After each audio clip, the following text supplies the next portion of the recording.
causes of macro problems. And after that, you have another C, which is consequences. In fact, each one should be studied differently. That is the unique thing in this topic.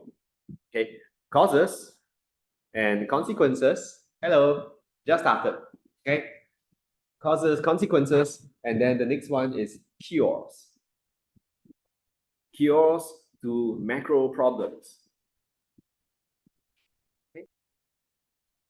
And after cures, okay, there's another C, which is conflicts between macro goals. Conflicts between macro goals. We also have context, in the sense we need to have some understanding of the Singapore economy. We are small and open, we are import reliant, we are export driven, we don't use an interest rate policy. Okay, the last C I cannot really address within a crash session. The last C is more of current themes. Okay, so this is more something we go through when we run through past year questions. Okay, so current themes, which will still leverage on your earlier C's. Okay, involve themes like deflation, stagflation, productivity, COVID, trade war. Okay, I can spend a theme, but today we want to go through the framework. Okay, for the rest. All right. So many C's. Okay, the only thing that's not a C will be your grades after you go through all this A. Okay. So if you look at all the C's here, how do you study for it? I thought, how to do this, and I think the most intuitive way is to go from the essay perspective. Why? This whole week we are talking a lot about essays. The moment you know how to study well for essays, case study is just a more granular form with lower weightage. You can still leverage your same understanding to answer these things. Okay. So today's lesson will involve frameworks for you to use, certain mini exercises for you to do at home to train your understanding. Okay, this is a very big topic. You spend the most amount of time on this topic. Okay, so in microecons, market structure is the big one. In macroecons, this is it. Okay. And if you are looking at the various C's, I think we'll start with the first one. Okay, so how to study? Yeah, I will tell you the first one, how to study. Okay, causes of macro problems. Okay, done copying? Yeah. Okay, good. So the next one is, when you think of causes of macro problems, I think I'll start from the most direct perspective, which is, what do you do if this is in part A of an essay? Then later I'll tell you what to do if this is part B. Okay? If this is part A, you need to know something. Level 3 criteria. Level 3 criteria from Monday all the way until today, 5 days already, has not changed. From DDSS to market failure, market structure, national income, and this, and next Monday's international econs, it stays the same. It's 2 parts, content and context. It will never change. Okay. So when we talk about content, aka rigor, aka what you do before the test, memory word, okay, is a sum of 4 parts. D, E, E. Okay. Definition. You need to know your definitions, diagram, explanation, as well as examples. Okay. Right from the days of demand and supply. Okay. We have not shifted the goalposts. It's always remained the same. Do these and do these. Okay. So what is this telling us? Well, this is telling us when you are studying macro aims and issues, okay, no choice. You just need to be very familiar with definitions of each goal, on each problem, and the subsets. So I see some students who are still trying to bash their way through in their own words. And definitions, let's be precise. So I'm thinking of things like, if there's a question on inflation, you can expect to define, inflation is a sustained increase in the general price level. And the subset, demand pull inflation, happens when AD rises while the economy is approaching full employment. Cost push inflation is a rise in cost of production independent of AD. So you need to understand, you need to memorize the definition of each goal and the subset. Okay, sorry, I don't mean goal macro, goal problem. Okay, So recession, 2 consecutive quarters of negative GDP growth. Well, in my guidebook, I have a list of key definitions preceding each topic. You can flick through it. The small book you have. Okay? So definitions, no choice. It's the same. DDSS, you define, sometimes you define demand and supply. More often, you define PED, PES, YED, cross elasticity, right? Market failure, you define market failure, public goods, non-rivalry, non-exclusivity. Nothing has changed. Okay? You need to know how to draw your diagrams featuring this one. Okay? I feel that this topic diagram was not a problem and will not be a problem in the foreseeable future. Like demand and supply, diagram is not a problem. Even price, price floor, you could draw it. Diagram tended to be a problem in market structure. You shift your revenue curves, you shift your cost curve, you forget where's your profits really. Diagram can be a problem in market failure, as I shared 2 days back. If I ask you for the effects of a tax or a subsidy on externalities, no problem. If I ask you for effect of campaigns, some people do not know they have to shift MPP. If I ask you for the effect of, let's say, widening a highway to reduce congestion, oh, some people didn't know you shift your MSC downwards because your MEC becomes smaller. So for market failure, they know where students will struggle with the diagrams. Okay, even free provision ban, some people don't know how to draw, so they will get to that. Okay, but in today's topic, diagram not an issue. Okay, not an issue to the extent. Sometimes I even see students doing this, which is wonderful. I call this the all things good diagram. In an effort to save time, I see you shifting AD, SRAS, LRAS together. Can anyone give me an instance when this happens? When all curves shift, all things good. One of you mentioned supply side policy. Well, very good. Supply side policy that raises productivity. Okay? Productivity will increase the quality of labor, improve the quality of labor. LRAS shift to the right. Quality of labor.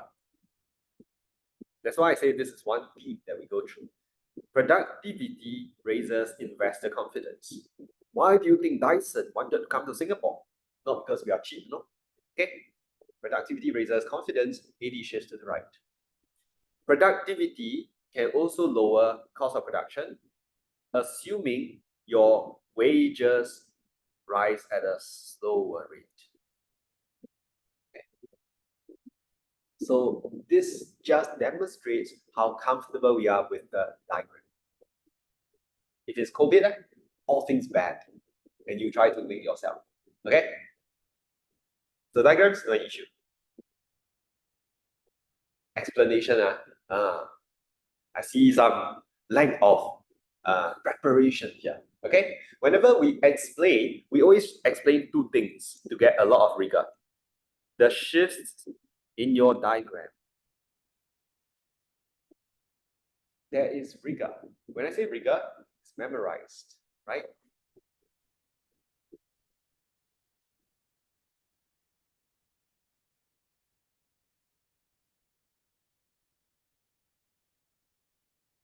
So when do you get a shift in the diagram and you have to explain it? Remember the ESS, price adjustment process, or what you call it, market adjustment process. PAP or MAP is the same, right? After the shift, upward pressure on price, as price goes up, yada, yada, yada. Market structure. When you shift, you have to explain profit driven. You produce where MC cuts and mark. Okay, hello. Then you talk about, oh, at this output, this is revenue, this is cost, this is profits. Okay. Well, in this case, you have to explain your shifts. You have to explain how a change in AD affects real GDP. What do you think is the rigor over there? I give you a clue, it starts with M, and it's something you probably see in math.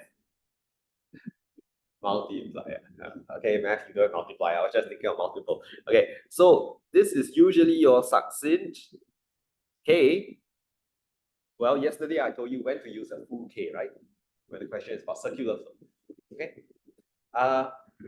Do you know if you're trying to explain demand pull inflation, the focus is somewhat different? If you are trying to explain growth, unemployment drops, okay, you talk about succinct K.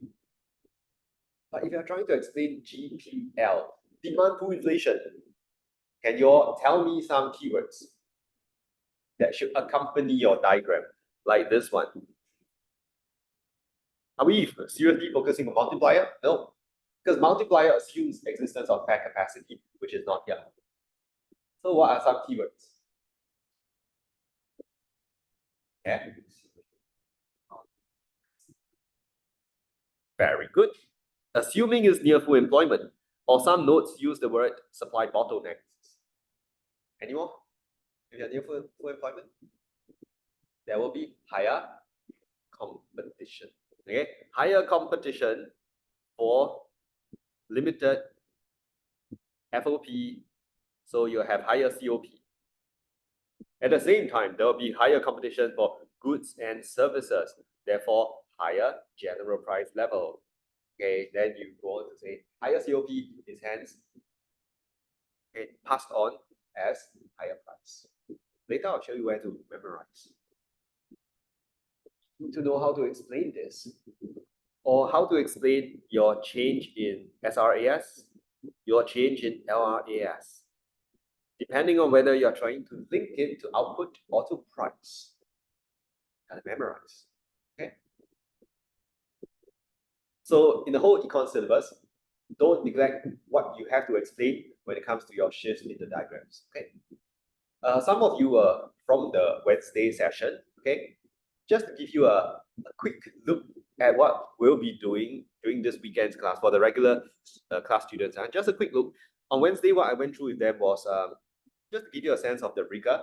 And I said this year, we're going to see many questions where you have two policies. And you're asked to discuss which is the best policy. So to hone your writing skills, I will break down the structure into a few things.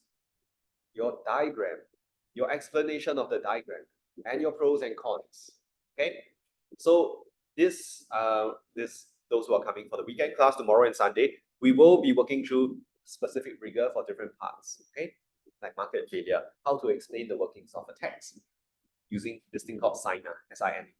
Okay, but just to demonstrate that things don't change across the topics. Okay, so you have to explain shifts. This one requires rigor.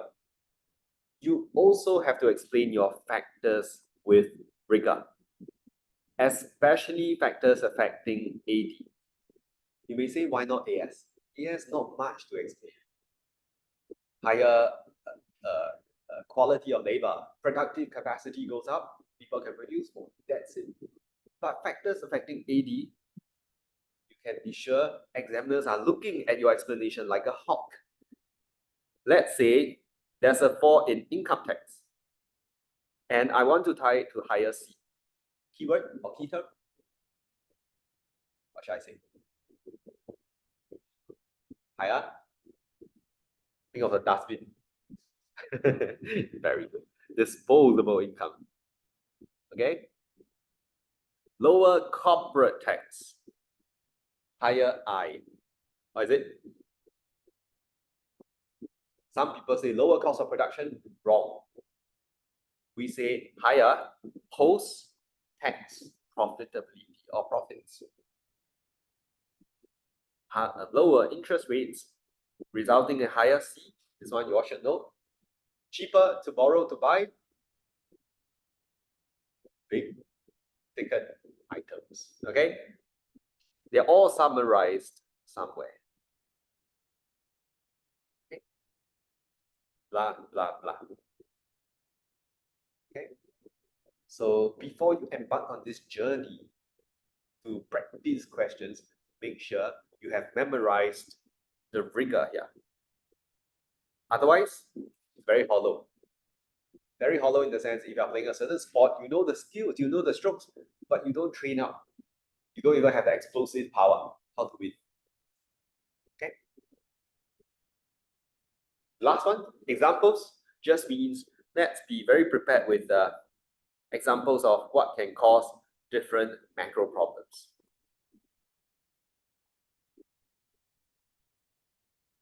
When I say what can cause different macro problems, I am actually saying something. 80% of your macro problems are from ADAS factors. Very bold assertion. 80% of them came from AD and AS. Which means 20% you don't see on the diagram. You'll never draw a diagram for that 20%. So what's in that 20%? What is not there? Structural and frictional unemployment. Forget the diagram. Okay, that one has no diagram at all. The other one, balance of trade. Some schools still talk about balance of payment. Okay, but balance of trade, no diagram. Don't draw it.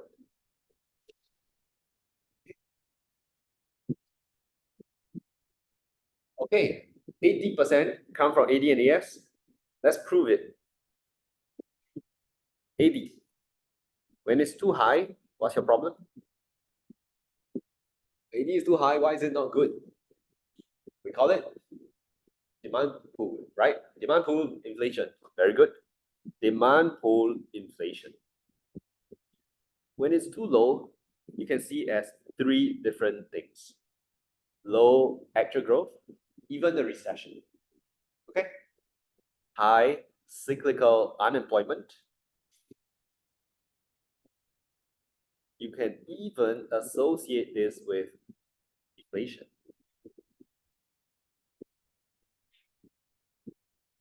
That really captures 4 goals in the some sense.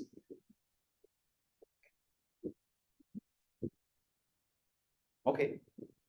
AS, short run, long run. Short run AS affects cost push, inflation, as well as actual growth. Long run AS is about potential growth. You can even tie it to demand pool inflation. How potential growth brings down demand pool inflation a bit precious. So this is why I say 80% of your macro problems are from AD and AS. You try that, you go through each problem and the root causes, they should be accounted here.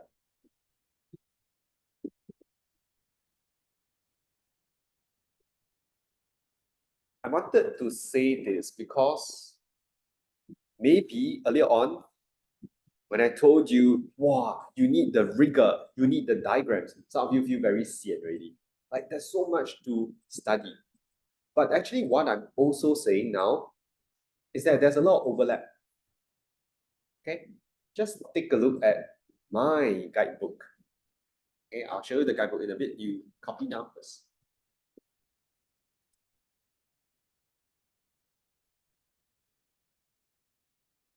If you look at page 124 of the guidebook, no need to flip if it's not with you or very hard to get. But I just want to show you page 124. This guidebook shows you summarized content, whereas the console notes show you writing skills. Can you see causes of inflation? Demand pool is what? CGI X minus M. And I use an acronym, I call that ICE peak. Yeah. Okay. These are the factors that affect AD. Because if you have factors for DDSS in microecons, why not come up with acronyms for these factors in macroecons? So I have ICE peak. You see the same ICE peak appear under inflation and economic growth, as well as unemployment, which means this dotted box cuts through 3 goals, which means as long as you know your factors affecting AD, you have already studied the reasons for demand pool inflation, actual growth, cyclical unemployment. Don't study 3 times because the notes will give you 1 set per goal. Then you think they are unique. But this overview is very clear. It's the same thing appearing 3 times. Okay? Like class photo, you appear 3 times in 3 different photos. It's the same you, right? So don't feel that, oh, there's so much to study. Just learning about eye size peak already helps you cover these things, even deflation. Okay. So this is contact. Any questions? If you understand AD and AS, which I mentioned yesterday also, okay, you would have understood 80% of your root causes. That's a wonderful thing. Okay. But if only life was so simple, if they only test us on content, memorize stuff, oh, definition, diagram, shifting of the curves, things will be wonderful. But there is also context. Whenever there's a question on causes of macro problems, look out for PTSD. Okay? Look out for events in the preamble. Like demand and supply questions. If they mention something in the preamble, you have to use it in your answer. It becomes a root cause. Look out for trend. Look out for Singapore context. And then look out for domestic versus external factors.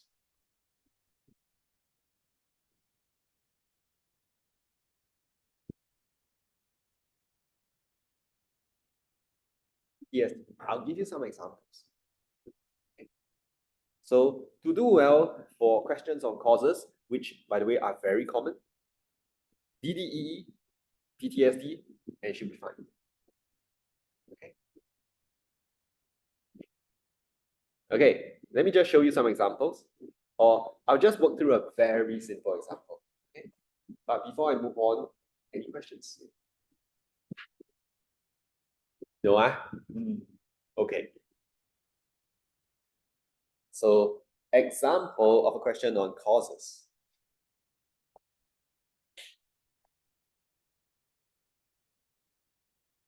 If I have part A, and I'm asked to explain the main causes of inflation in an economy, 10 marks.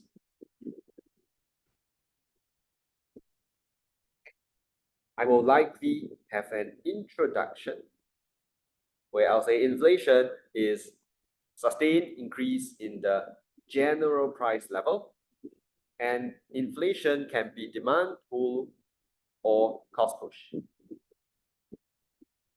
That's all for intro. You want to define demand pull, cost push? Go ahead.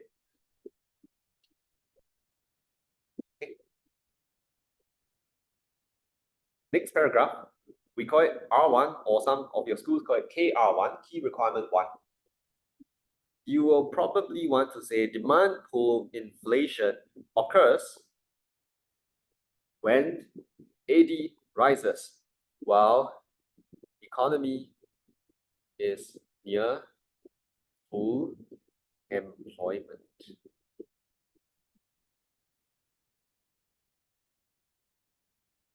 So what happens when you have a paragraph? Okay, I have the definition. I ought to put in my diagram. Label lah. Okay, I'm just skipping the labels to save time. You cannot do that. Okay. Then you have to explain with examples.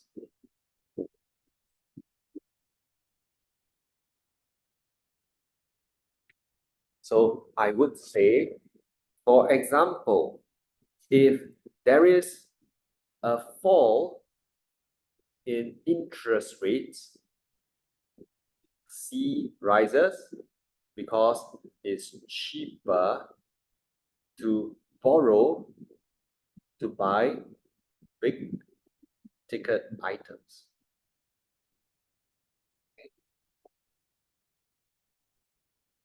I rises because assume all these are rehearsed. Expected returns stay the same. Your expected profitability from investments rises. So some notes will say using MEI, more projects appear profitable now.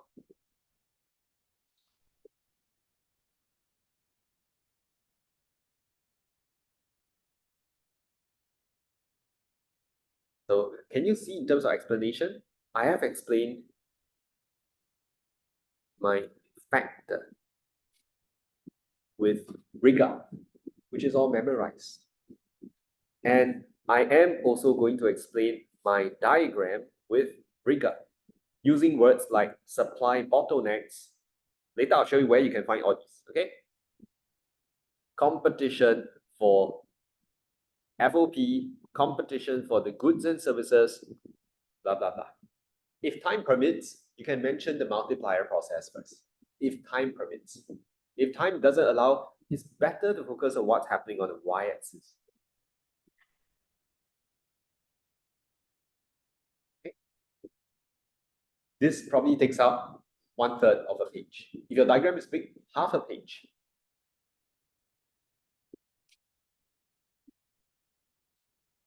R2, cost push inflation occurs when COP rises independent of AD. Then you do your same TDE. Okay, and you conclude. It cannot be more straightforward, right?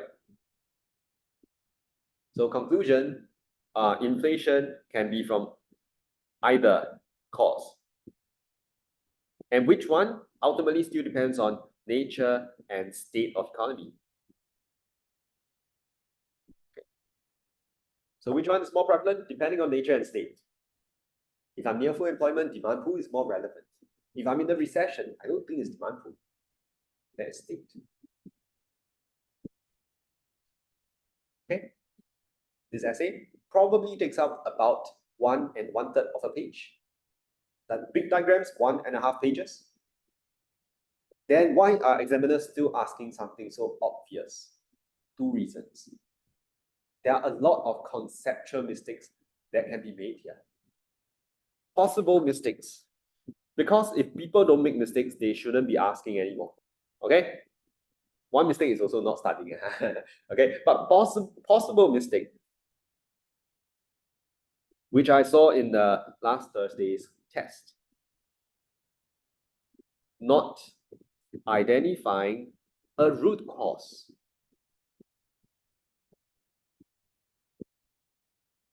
When the question is asking for causes, you cannot just say, oh, assume AD went up.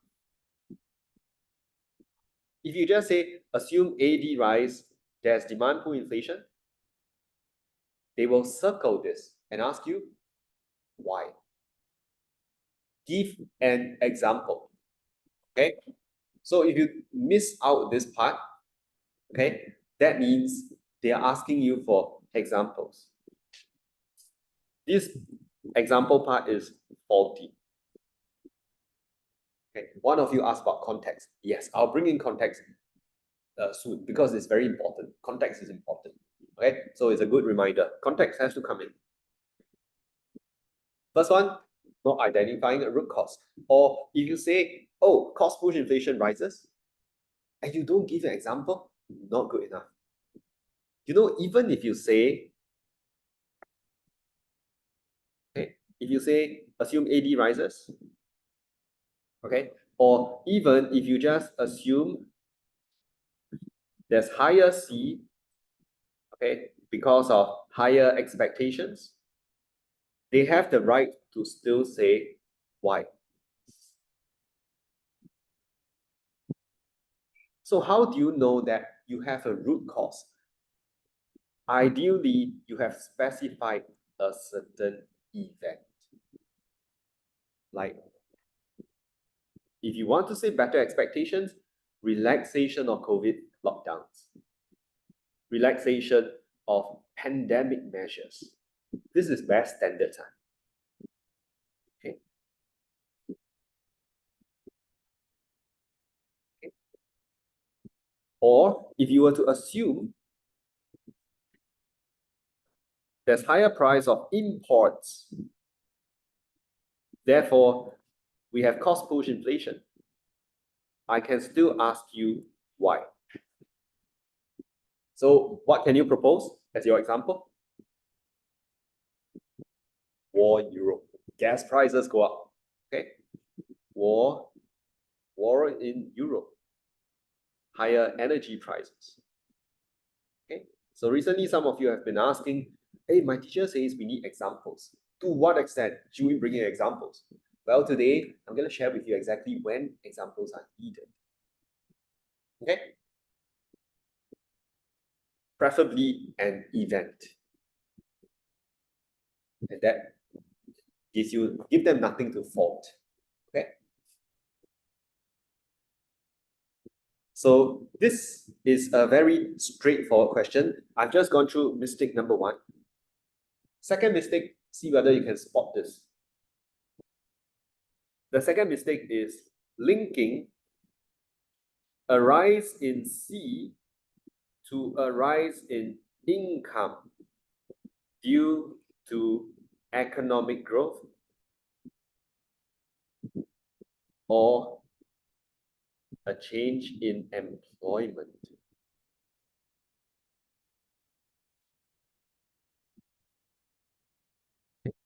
Why is that a mistake? So first one, not identifying a root cause. This is this mistake. Do you all know why this is a mistake?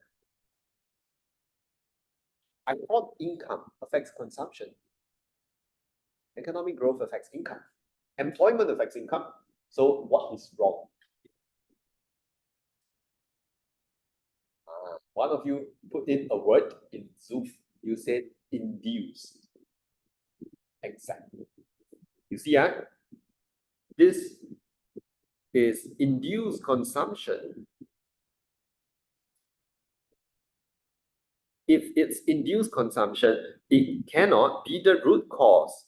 The root cause must be something that changes autonomous spending. Induced consumption cannot, no go.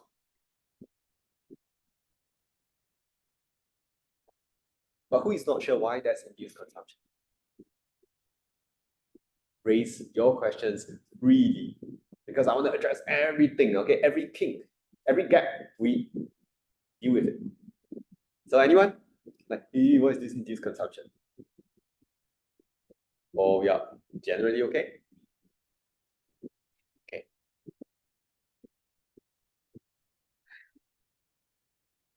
If you're not sure, you just go and revise your multiplier process. The second round, the third round, the fourth round, the fifth round, every subsequent round is induced. In the multiplier process, induced consumption happens when firms produce more. And that's higher GDP, economic growth. When firms want to produce more, they hire more people. That is change in employment. Therefore, income went up.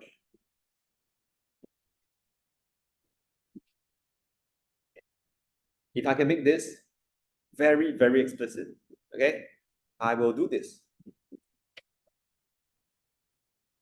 They realize, wow, you cannot copy this down because I can cut and paste, you can't. Okay, never mind. You can just take note of this when I send you the notes. Okay. If I look at what affects consumption, okay, there's income. Income can change due to a change in economic growth or a change in employment. Income, maybe you don't say disposable, it's okay lah. Just say income lah. Okay. Income can also change due to a change in income tax, a change in welfare payouts, a change in minimum wage rules, right? Which is government. So if I look at the whole list, and this is exchange rates, inflation rates. Okay. Autonomous, I shall call it A. induce, I shall call it I. This is induced spending. This is autonomous.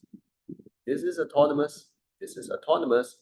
Autonomous all the way. This visual should make it very clear. You can highlight all the ones marked with an A, just don't choose the one with an I as your root cause. Sure to lose marks.